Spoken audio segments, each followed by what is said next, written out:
are joined now by Antony Loewenstein, best-selling author of the book The Palestine Laboratory: How Israel Exports the Technology of Occupation Around the World. You also might know his book Disaster Capitalism from a few years ago. Antony, thanks so much for coming on the show today. Thanks for having me. For sure. So, this is not your first book about Israel either, right? Your book, My Israel Question, came out in 2006. What motivated you to approach this book and write about Israel again, but approaching it from this new angle of like Israel's integral role in the military industrial complex and the surveillance technology that it's kind of become quietly infamous for exporting? I've been visiting Israel and Palestine for close to 20 years. I've been going every 3 or 4 years. I would reporting from the West Bank or Gaza and Israel. And between 2016 and 2020, I was living in East Jerusalem for a number of years. And I think when I was there, although I'd been hearing about Pegasus, the infamous spyware that some viewers will know that you can basically hack people's phones, I was sort of starting to realize that having done a lot of reporting on other conflicts, Afghanistan, South Sudan, Honduras, those conflicts, as horrible as they are very geographically placed. They're in those countries, within those borders. But the occupation in Palestine actually is exported. It's now the weapons and the tools and technologies that Israel's using to maintain that occupation, 56 years and counting, since 1967, is a brutal occupation that requires huge numbers of intelligence gathering, spyware, smart walls. And I felt like there was a need to sort of do the bigger picture. As you said in your introduction, my work on disaster capitalism kind of gave a sense of people making money from misery, essentially. And the occupation of Palestine, which is now the longest occupation in modern times, is a massive money earner for Israel. And as someone who is Jewish, although secular and anti-Zionist, I thought it was important to not just look at it politically, but also question where the Jewish state, in my view, has gone so fundamentally wrong. Well, I mean, that's an important thing to flesh out here because so much of the portrayal of being anti-Zionist is, in at least here in the United States, it means that you're anti-Semitic or that you're anti-Jewish in some way. And I think we're becoming clearer-eyed in differentiating that because as you write about, we'll get into the book in a sec, but I'm just curious, do you think it's reductive to call Israel a proxy for U.S. and Western imperialism in many ways? I mean, they've become their own entity in and of themselves, but I feel like that's a useful way for some people to understand the dynamic at the outset, at least. I think Israel is a client state of the US, but it's also more than that. So, yes, there's no doubt without the US support, and this doesn't really make much of a difference, to be honest, whether there's a Democrat in the White House or a Republican. I mean, in some ways with Trump, there was much more honesty about how the US viewed Israel. I mean, Biden's been in power now for 2 years. Nothing has changed. Nothing will change on this issue, sadly. There is a lot more discussion in the Democratic Party, to be sure. There's actually a kind of civil war of sorts over Israel-Palestine in the Democratic Party, to the point where this year, for the first time in a Pew poll, a majority of Democratic voters were more sympathetic to Palestinians than Israelis. That's a shift. It's never happened before.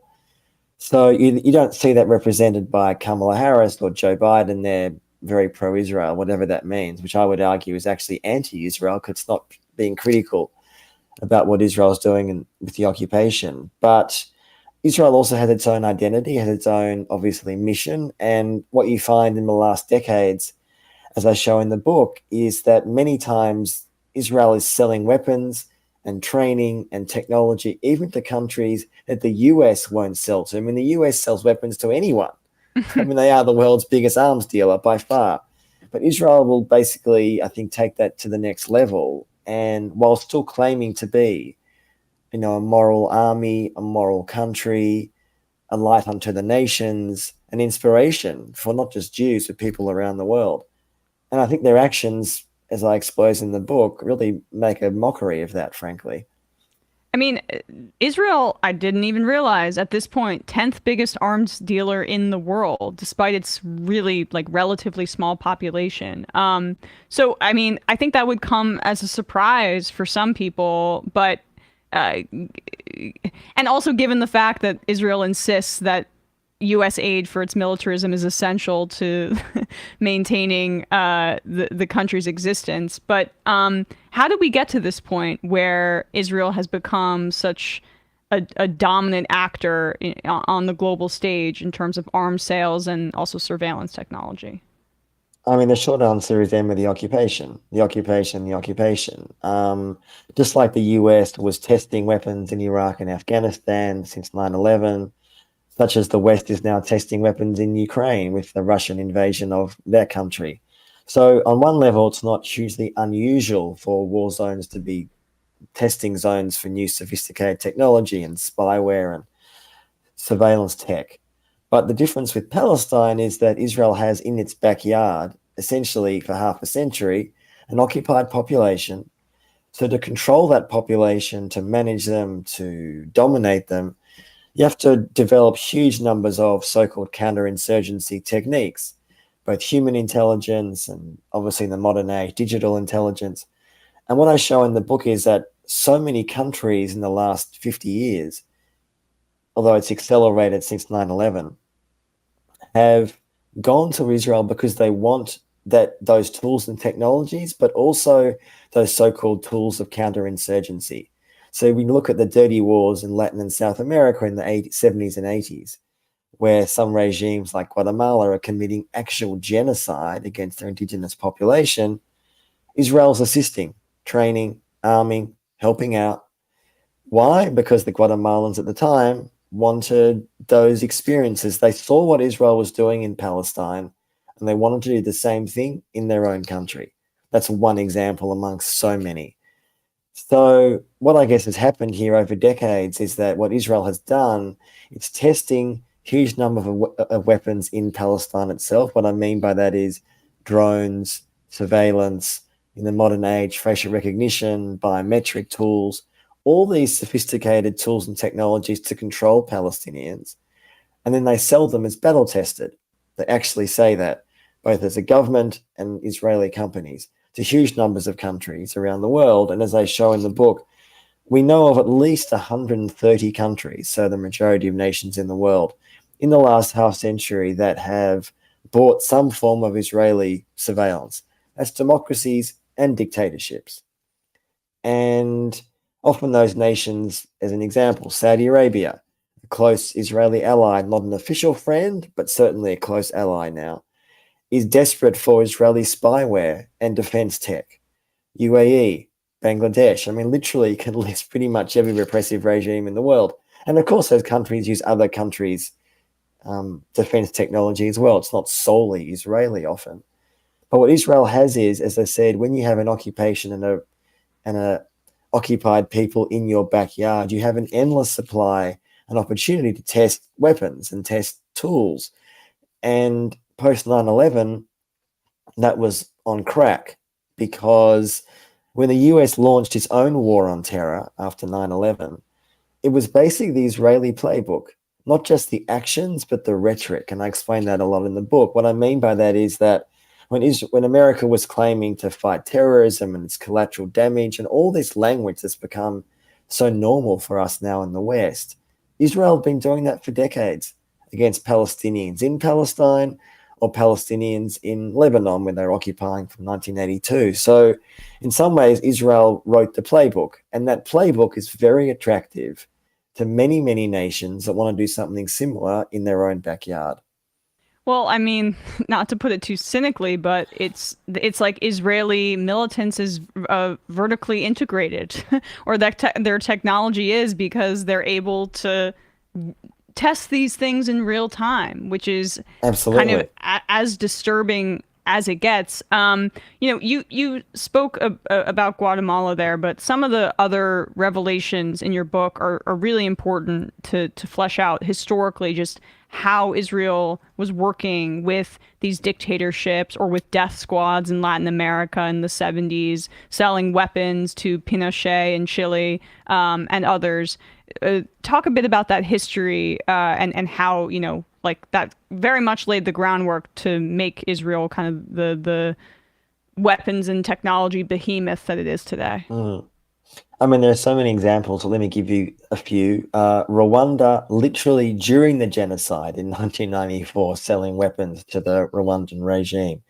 In the more modern era, Myanmar, which in the last 5 or 6 years has also committed genocide against its Rohingya population. The UN found that a few years ago. Israel was providing technology, weapons, and spyware. As I said, Saudi Arabia, UAE, Bangladesh, the Philippines during Duterte's, the former leader's term there, that was committing huge numbers of abuses against alleged drug users, 30, 40,000 people killed. Israel was a key ally. And in some ways, as I said, one of the key relationships, which I talk about a lot in the book actually, is between Israel and apartheid South Africa. That regime ended in 1994, so it's history. But actually, it's incredibly relevant today because they didn't just have an alliance based on defense. They wanted to buy weapons from each other. South Africa was desperate for uranium, and thank Christ that never actually happened, because South African apartheid with a nuclear weapon is a pretty scary thought, as is Israel for that matter today. Well, there, I But mean, we can just yes, look into the future and see that, right?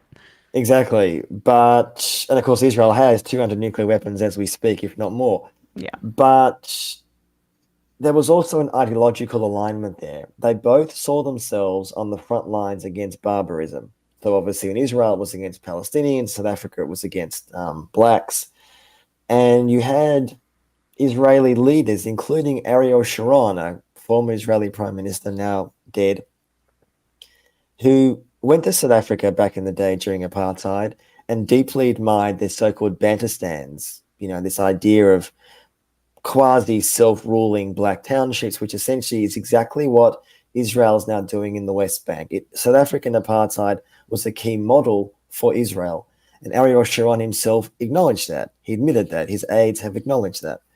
Now, the reason all that might seem like ancient history, but actually it's very relevant, because one part of the book I talk about is that Israel has become an inspiration, not just because of its defense, but also as an ethno-nationalist state. That a nation that is a Jewish supremacist nation in the 21st century. And which nation particularly is inspired by that today? India. India is the world's biggest nation now, world's biggest population, surpassed China this year, world's biggest self-described democracy, although I would question that. Mm-hmm. And what India is doing is not solely based on what Israel wants. Of course, it's not. But it's relevant because Modi, the leader of India, is now very close to Netanyahu, the leader of Israel. They don't just share a defense relationship, they also share an ideology. In India, of course, it's Hindu fundamentalism. And let's be clear, the US and my country, Australia, is now cozying up to India because they're not China. China is the bad guy, India is the good guy. But India actually, under Modi, is looking in some places, and you have senior leaders of that regime calling for ethnic cleansing against Muslims.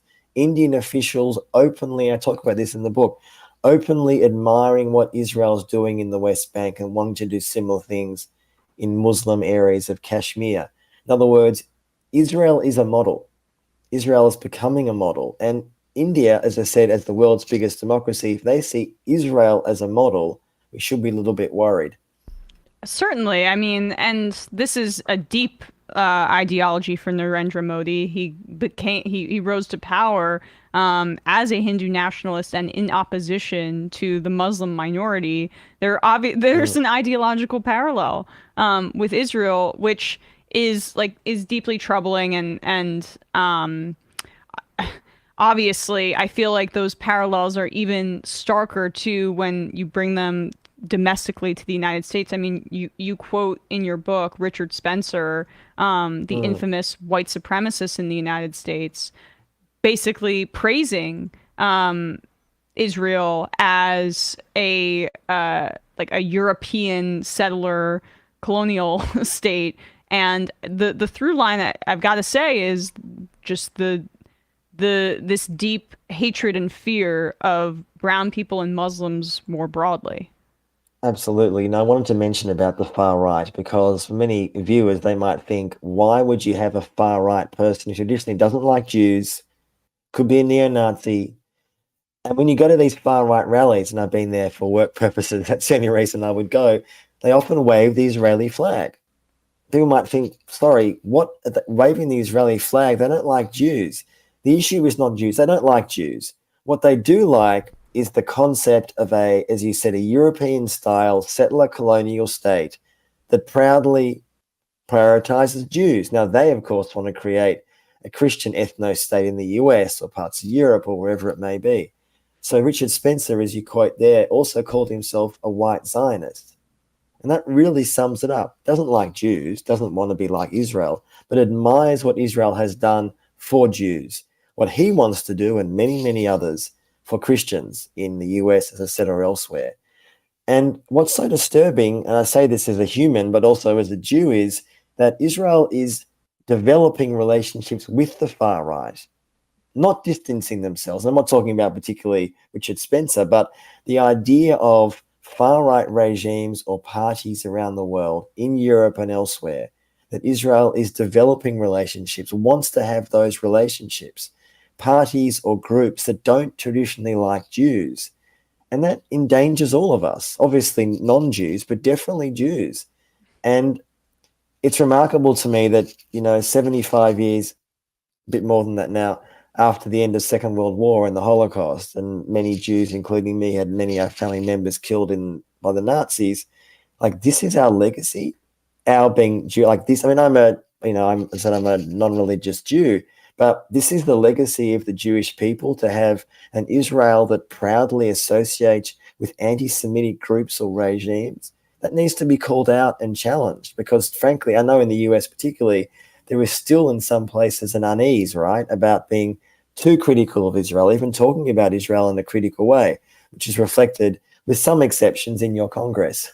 Yeah, with very few exceptions. And the ones that do speak out, like Ilhan Omar or Rashida Tlaib, are essentially smeared as anti-Semitic. Absolutely. And in Ilhan Omar's case, stripped of her committee assignments when the Republicans take charge, or at least, yeah. I mean, the repercussions are dire, even though I think there is a good understanding among younger people that is a lot more aligned with what we're talking about, and just the reality of Israeli occupation. That's the glimmer of hope. But I wanted to ask if you could expand on some of the phone hacking technology that you touched on earlier, particularly Pegasus, which helped the Saudis hack Jamal Khashoggi's phone, and has been sold to other countries and regimes across the globe. And I also know that they had a different firm, I believe, an Israeli surveillance firm that sold to Putin, and that he's been using it against his opponents for a long period of time. But just what are these groups? What are these companies? What is their utility? So yeah, Israel has become notoriously, as you said before, some of the most known, infamous spyware companies in the world. Pegasus is the most famous, by a company called NSO Group. And it's important for viewers to know that most of these defense companies, their genesis is from men and women who have come from the Israeli military, often the intelligence, the so-called Unit 8200, which is like the NSA, essentially, in the US. So they've spent years and years and years working and honing their skills and tools and technologies on Palestinians, which they then take to the private sector. Pegasus is infamous. As you said, it's been used by, we don't really know the number, but no doubt dozens and dozens and dozens. Saudi Arabia, Mexico, would you believe, is the biggest user of Pegasus in the world, not just in the past, but still today under its nominally left-wing government there. It's remarkable. Like, you see, countries become obsessed with this technology. You want to listen to your enemies, your dissidents, your human rights activists, your journalists, your political opponents. It's so easy, not that expensive for a state to buy. And there are lots of other companies that are existing. The one you mentioned with Putin is Celebrite, which is not as known, but is still just as effective. again, developed by people who used to work in the Israeli intelligence services. Celebrite operates in basically virtually every US government department, would you believe? It's used by Putin's Russia, it's used by China in China, but also in Hong Kong, Belarus, lots and lots of regimes around the world, in Australia, my country. And its most known use is a police department wants to hack into a person's phone who's a suspect, and Celebrite allows them to, hack into an iPhone, essentially. And look, there are times, obviously, where an individual may be doing horrible things, alleged pedophilia, and frankly, I don't think by definition these tools are immoral by definition. The problem is that all these tools and technologies bleed into various other parts of society. They don't stay where they're designed. NSO claims it's only used to go after terrorists and pedophiles. What's nonsense? It ends up being used by regime after regime after regime to go after their enemies. Like, this is how it works.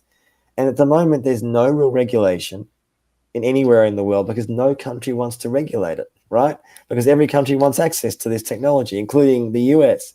A few years ago, the US administration, when Biden came in, put a censor on NSO Group, which on the face of it seemed great. They were said to be abusing human rights, and the US pledged to crack down on this. Well, two problems with that. One, the US government's still using it. Oops, so there's that problem. And secondly, I saw this very much, not so much that the US is against spyware. The US doesn't want its own industry to be challenged. This is the problem that more and more countries face, that Israeli spyware particularly is now some of the most dominant in the world. And the US wants to see itself as the self-described global hegemon as beyond reproach, right? So if any other country like Israel, even though Israel is a friend, nominally, and I say this in the book, right, that Israel and America have a weird relationship. They're close, they're intimate, they love each other, sort of. They also don't really trust each other. Every day, the NSA has roughly 400 Hebrew speakers spying on Israel. Every day. And I can assure you that works both ways. So they're friends, but they don't trust each other. This is how it works. And that's important for people to understand, because there's so much debate which you hear constantly in the US is Israel's our closest ally. We have shared values. I just heard it again this week. Sorry, what are these shared values? Shared values of what? Backing occupation or apartheid? Like, what is that shared value? I mean, that's what it is, right? But so spyware has become intimately connected to Israel's dominance in this industry around the world. How much of it, too, is the fact that this spyware is so widely sold to a variety of different countries? How much of that is designed to make prevent Israel from making themselves pariahs because they have their kind of finger in every pot, so to speak? It's a big factor. Two reasons for that. One, I see so much of this technology being exported almost as an insurance policy, that Israel's aware that many countries don't like what it's doing in Palestine, but they believe, and history would suggest with some justification, that sure, a nation might put out a terse press release if there's more settlements in the West Bank, but they're desperate for Israeli technology, for spyware. So that's part of it. And I think also there's this idea somehow that Israel is, you sort of said before, not so much beyond reproach, but is able to, I mean, it's important viewers understand, these Israeli companies like NSO Group are only private in name only. They're essentially arms of the state. So when Netanyahu and the Mossad in the last 10 years has often gone to nations they want to befriend, Saudi, UAE, Rwanda, and I track this in the book, 3 months, 6 months, 12 months after Netanyahu visits country X or vice versa, they're using NSO Group's Pegasus. That's not accidental. That's how you make friends, right? I mean, they're transactional friendship. I don't think it's particularly, I wouldn't say there's much love there, but there's a transactional nature to it, right? So, and of course, because these companies are essentially arms of the state, Israel therefore has intelligence access to all the information that's coming in through these tools. So when they're selling it to India or Saudi or UAE or whoever it may be, Israel's listening. And the US, of course, listens to the NSA as well, right? But this is Yeah. how it works. This is my last question because I know we have to let you go. But I mean, like, we saw this report out of The Intercept a few weeks ago. I believe Ken Klippenstein broke it. How there was U.S. intelligence showing that Israel was considering bombing Iran, and that the United States didn't have a good handle on what those plans entailed. Yeah. Thankfully, someone leaked this to Ken, so that does a good job of squashing it to a degree. But like, they're rogue at this point, and yet they have completely unconditional funding from my country, and it just how have you observed in, you've been a journalist and writer for many years now, this emboldening of Israel through their now lucrative technological firms and weapons industry, and the fact that there is seemingly no tangible recourse outside of criticism from lefties like myself, for the apartheid and the occupation. I mean, the one word is impunity. Israel has impunity to do what it wants. It has for decades. I mean, the sort of slight element of hope here, because I'd like to leave it with a bit of hope, is, as I said, public opinion actually is shifting. As I said before, Democratic voters, the majority now support Palestinians over Israel. In the Jewish community in America, particularly, there is an absolutely, really, to me, necessary civil war going on. It's a non-violent civil war within the Jewish community. That is vital. It's mostly young versus old. It's a bit more complicated in that. But in short, younger Jews much more critical, older Jews much more supportive of Israel, pushing their community and their so-called leadership to not give carte blanche to Israel. And if that relationship breaks or is severed or is challenged, Israel has a problem. And of course, there's obviously growing, I think, willingness and openness in the American media to have Palestinians on, to hear a Palestinian voice. Social media, which I talk about in the book, how it's often been censored by Israel and Israeli affiliated organizations, is providing, despite all that censorship, still an unfiltered reality. You go onto people's, with Facebook, Twitter, whatever it may be, people can see the reality of occupation. You can't really control that. It is what it is. People can see it. And I think that does contribute to a growing shift in public opinion. Like with apartheid South Africa, without outside pressure, this won't change. Israeli Jews won't wake up one day and say, this occupation is pretty awful. Of course, there are Israeli Jews, some of them who oppose it. Obviously, there are. But they're very small. And in fact, the young Jewish population in Israel, in fact, are getting more right-wing, not more left-wing. So with that outside pressure, which I think is slowly starting to happen, despite the massive, almost insurance policy over weapons, there is some hope. We have to have some hope. Well, I appreciate that note, leaving off there. I could use it. Antony Loewenstein, the author of the book The Palestine Laboratory: How Israel Exports the Technology of Occupation Around the World. We will put a link to your book in the description on YouTube, podcast, and at majority.fm. I would encourage everybody to check it out. Antony, thanks so much for your time today. Really appreciate it. Thanks for having me. Appreciate it.